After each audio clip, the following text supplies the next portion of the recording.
watching the award-winning GHS-TV, a nationally recognized student television station.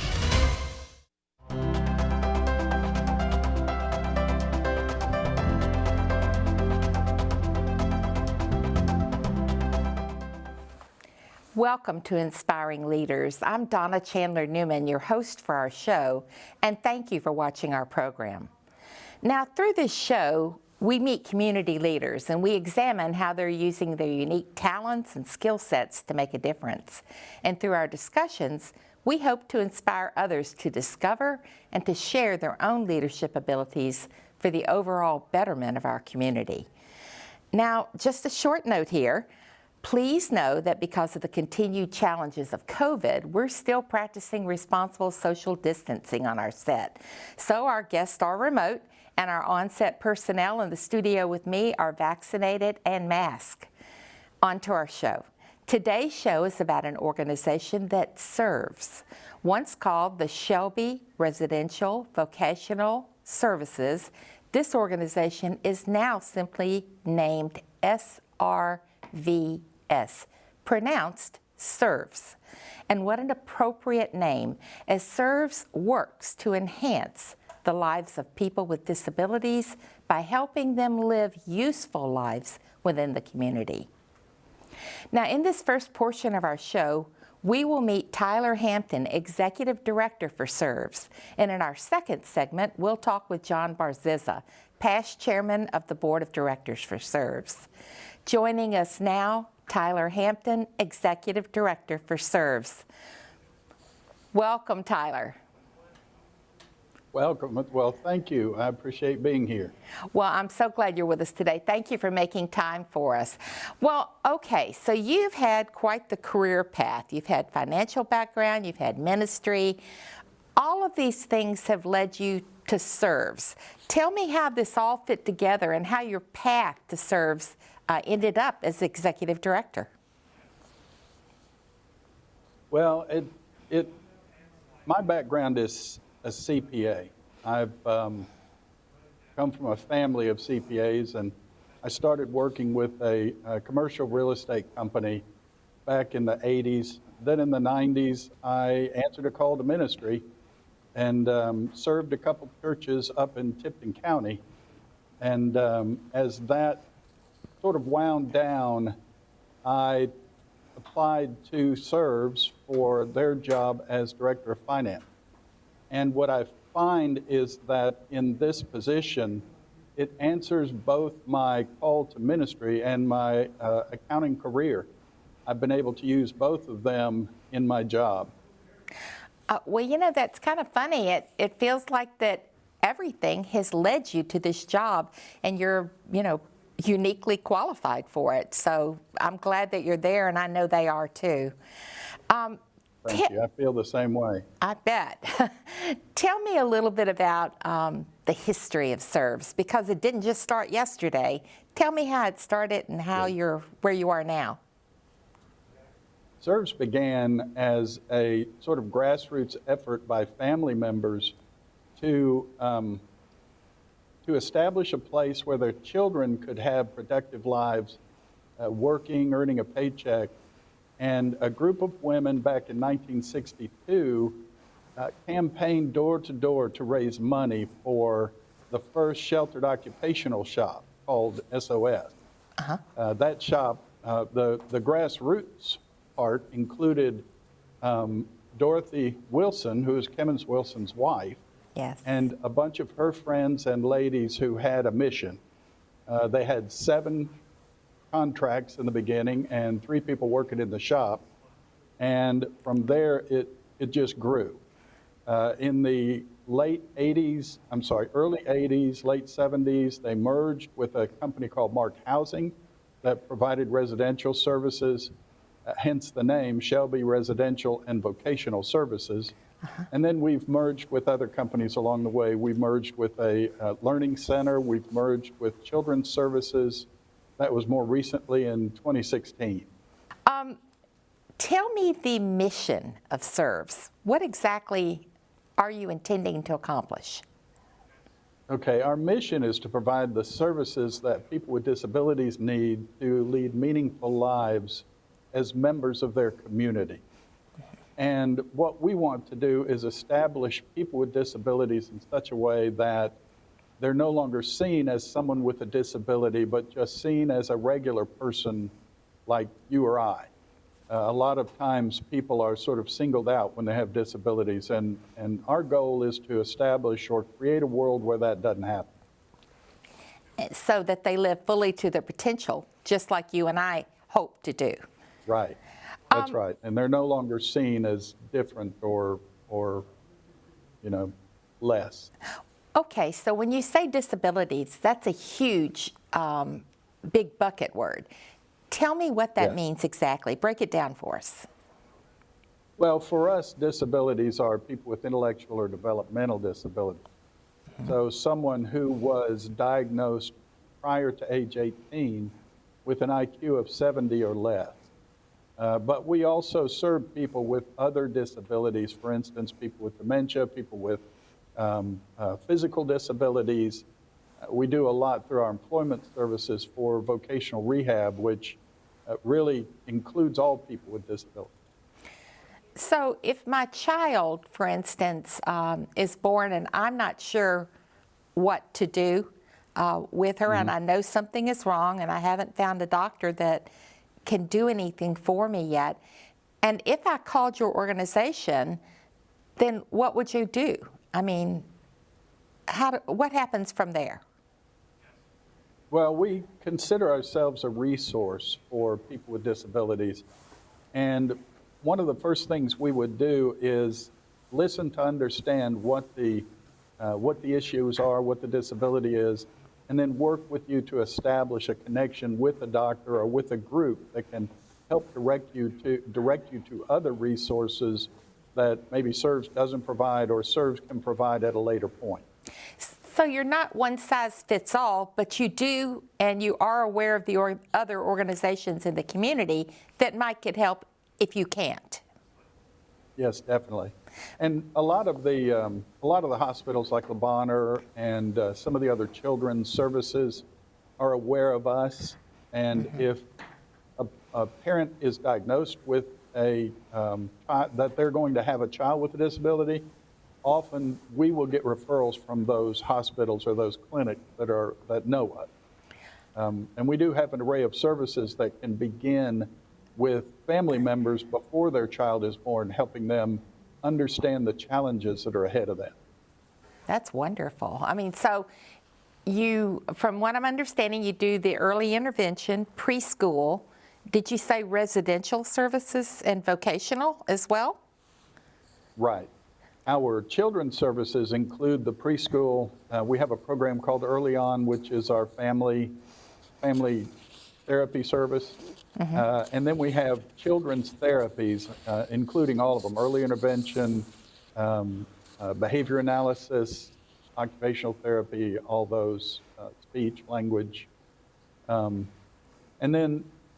that serves children through the age of 12.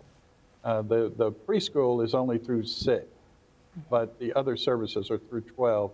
And then we pick up again at 14 with pre-employment services in the school system. And this is actually preparing high schoolers for an opportunity to look for and obtain a job once they graduate from high school. But we also do a lot of work with adults. We will help adults develop a business plan. We'll help them develop jobs. We work with over 100 employers in the city right now. So we have a lot of those employment development services. We have about 200 people currently we're supporting in employment in some manner. Then we do residential services. We have a small ICF service called Intermediate Care. But our residential services will go through end-of-life process. You know, you mentioned a term along the way called emerging technology. What is that, and where does that fit? Emerging technology is enabling technology. It's an emerging program in Tennessee to help people live more independently without having to have staff in the home with them. In a lot of cases, it may be something like a life alert type button. It may be something that indicates that a person has left the house. It may be something as simple as Alexa calling someone to get help for that person if they have some distress while they're in their home. And all of this is done without an active staff in the home with them, but we keep staff who are available to react immediately if something happens. So the person has that safety net in addition to the enabling technology. You know, you told me an interesting story about an individual who worked at Medtronic. Can you tell it to us quickly? Yeah, we had an individual who went to work at Medtronic in a sort of carved out position. She was filling the water and the Cokes and the amenities for conferences for Medtronic. And the job, she loved the job, but Medtronic actually announced that they had hired her. She had Down syndrome. And when they announced that they had hired her, they started receiving responses from the staff that worked at Medtronic. And a lot of them were saying, oh, I have a brother with Down syndrome, and I was wondering what his future might be, and now I see he might have a job. Or the same for parents of children with Down syndrome. See, it's such a wonderful program. When I think about it, it gives value to the individual. It makes them taxpayers, well, along with the rest of us, correct? And that's good for the community. What you're doing is some expendable cash. It does. And what you're doing is God's work, and thank you. Thank you for what you do. Thank you. We appreciate it so much, and you are truly an inspiring leader. Thank you, Tyler. Well, thank you. Thank you, Donna. And we're going to pause now for a short break, and when we return, we'll be joined by John Barziza, past chair of the Board of Directors for SRVS. This is your pilot. I'd like to thank you for flying with us today and enjoy your stay in Holland. Holland? We're supposed to be in Italy.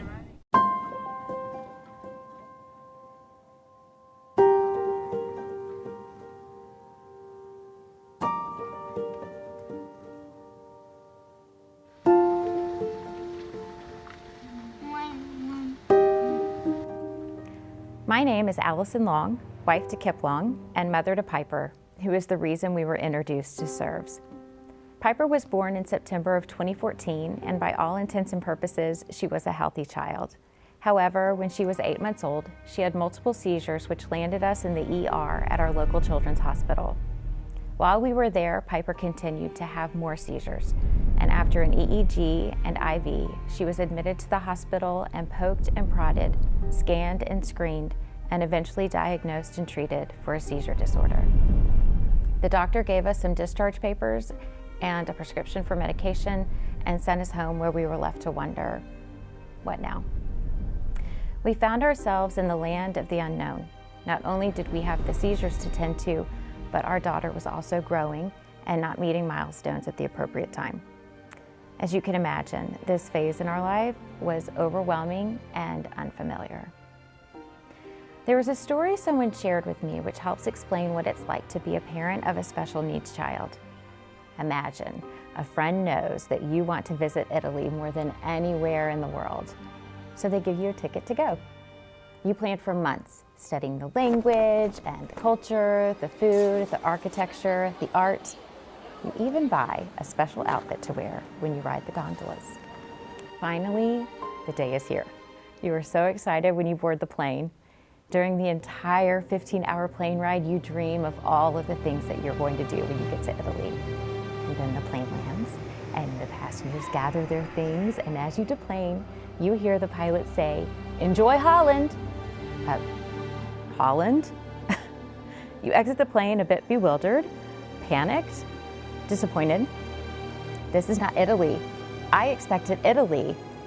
And then you look at your ticket to discover, uh-oh, not only am I in the wrong place, but this is a one-way ticket. But there's a local who sees your hot, angry tears of frustration and confusion and offers to show you around. Why not? You're already here. So during your time together, you take in the tulips and the windmills, the canals and art museums and fortresses and the people and the food, and you realize that even though it's not where you thought you were going, there is still so much beauty to experience where you are. And that's what SRVS is, a local with a wealth of knowledge and an extended hand. They not only provide services and support for those with disabilities, but they also help parents and caregivers who find themselves in a foreign land without a clue about the culture, about the language, about the sights.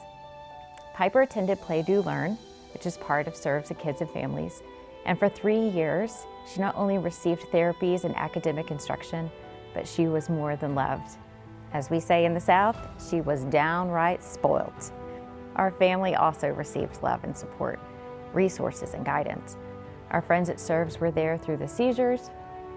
They were there when Piper received her autism diagnosis, and they were there to make sure that our nonverbal child was heard. At Play, Do, Learn, Piper played with her typical peers. She created art alongside her classmates and participated like any child, no matter their ability, should have the opportunity to do. They met her and us where we were and guided us down an unknown path, and for that, I am forever grateful. SRVS offers people services, guidance, and access to resources, not just for children, but to all. Giving to SRVS is about helping families like mine, and I can't thank you enough for your donations. Whether big or small, your generosity has helped SRVS bless not only my family, but countless others as well.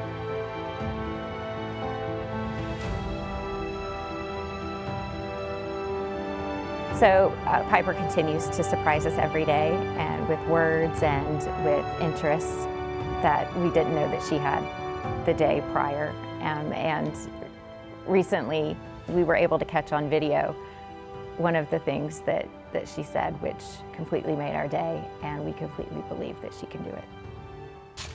No, I went to you.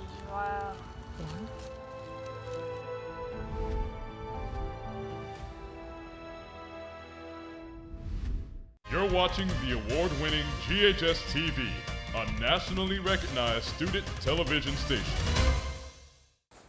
Welcome back. I'm your host, Donna Chandler Newman, and you're watching Inspiring Leaders. Today, we're talking with SRVS, and we're happy to welcome John Barziza, past chairman of the board of directors for SRVS. Welcome, John. It's good to see you, my friend.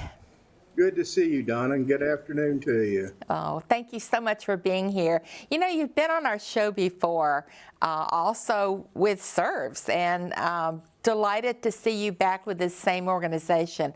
But it does beg the question, there are 3,500 organizations in town, nonprofits, to get involved with. And SRVS seems to be top of your list. You do support many others, as we know, and you're very generous, and we thank you. But SRVS, tell me why and how you became affiliated with this organization. Well, I actually have two developmentally disabled sons. They are now, 47 and 40. And when John Jr. was born, it was, Dr. Richard B. Miller was our pediatrician, and it stunned him that John wasn't developing properly, and so we had to search out different avenues to get information as to what to do, what course of action. Unfortunately, in those days, the only source of information was the library at Link. And but anyway, years later, John went through various programs, and the last one before SRVS was Arlington Developmental Center. During the Arlington court case, they were mandated by the federal government to reduce the population.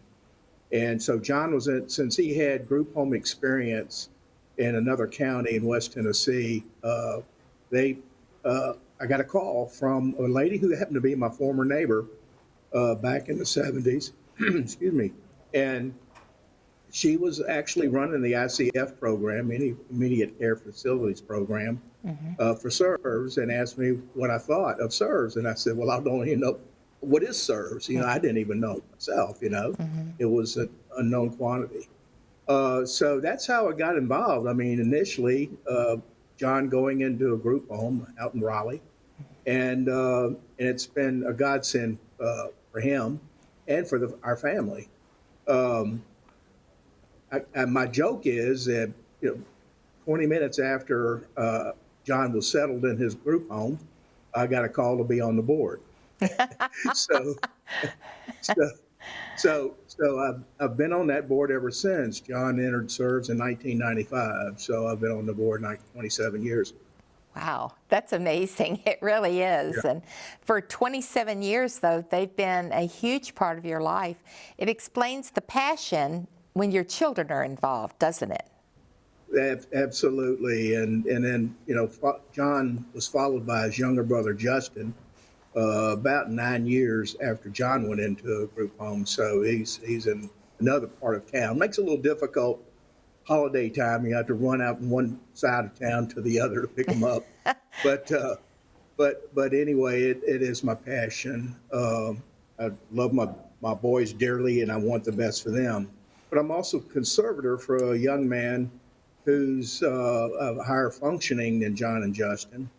And my little story about this young man, his mom was on the board. She asked me in August, whatever year it was, I can't remember, if I would be conservator for her son, and if something were to happen to her. His father was already deceased. And I said, of course. We got through the holidays. She was really doing a wonderful job in getting Christmas gifts to all the folks in the sheltered workshop, and was just an incredible woman. She died 3 weeks later. Oh my gosh. And so And so in the process, I'd already started working on becoming a conservator, going through the courts and whatnot. So that was, God was put me in the right direction in that regard, as for young Edward and for myself. Mm-hmm. So you're invested all over SRVS, aren't you? Invested with people, and then the other 1,800 plus. I mean, we have, when I first got on the board, we only had around 350 people. Because of the Arlington court case, it grew dramatically.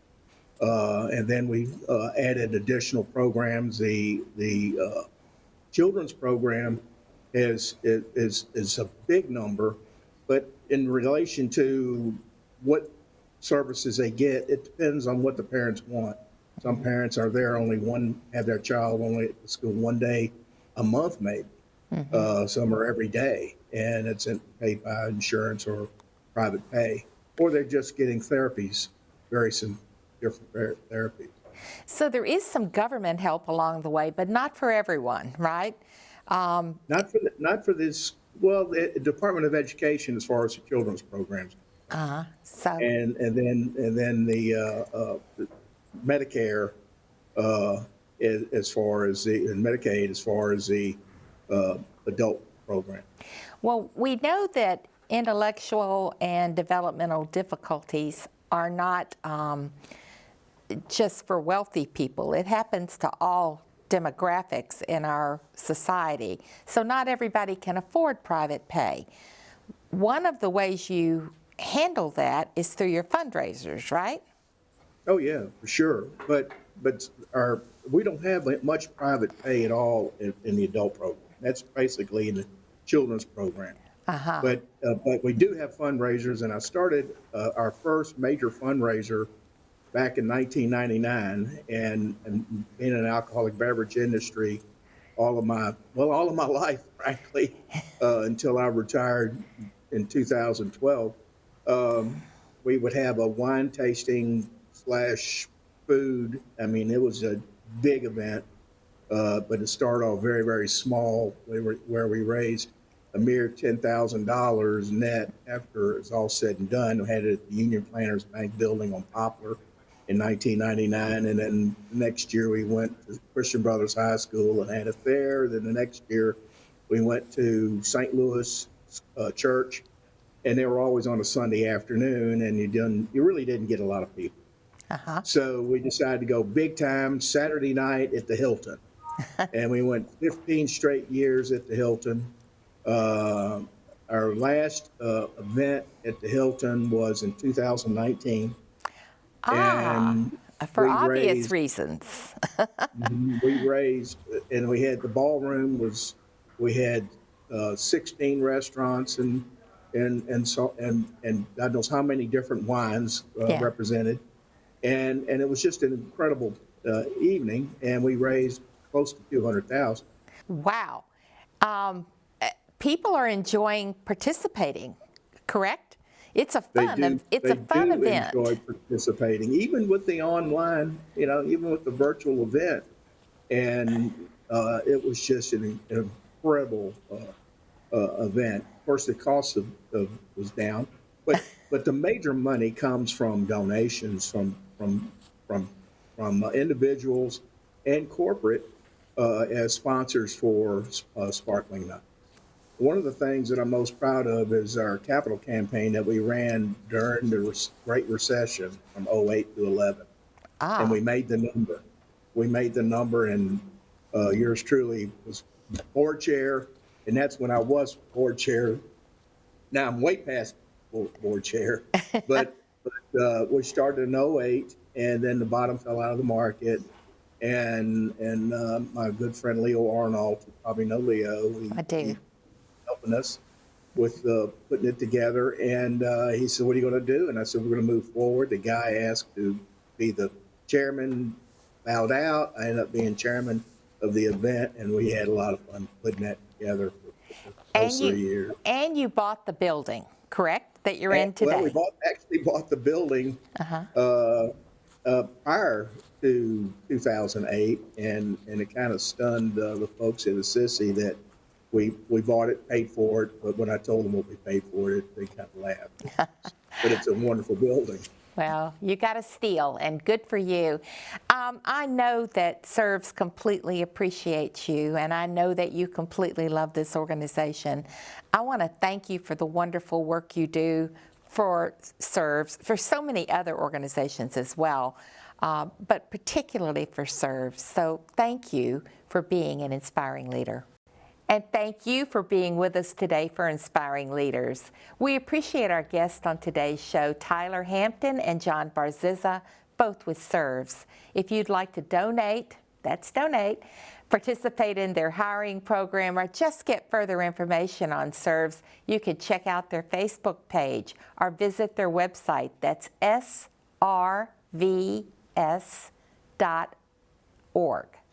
Now, if you're interested in the air dates of Inspiring Leaders or for the station's complete programming information, then visit GHS-TV.org, where we're streaming live 24 hours a day.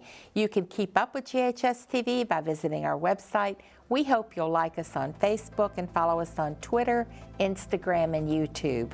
Thank you for joining us, and be sure and watch us again soon as we present more Inspiring Leaders.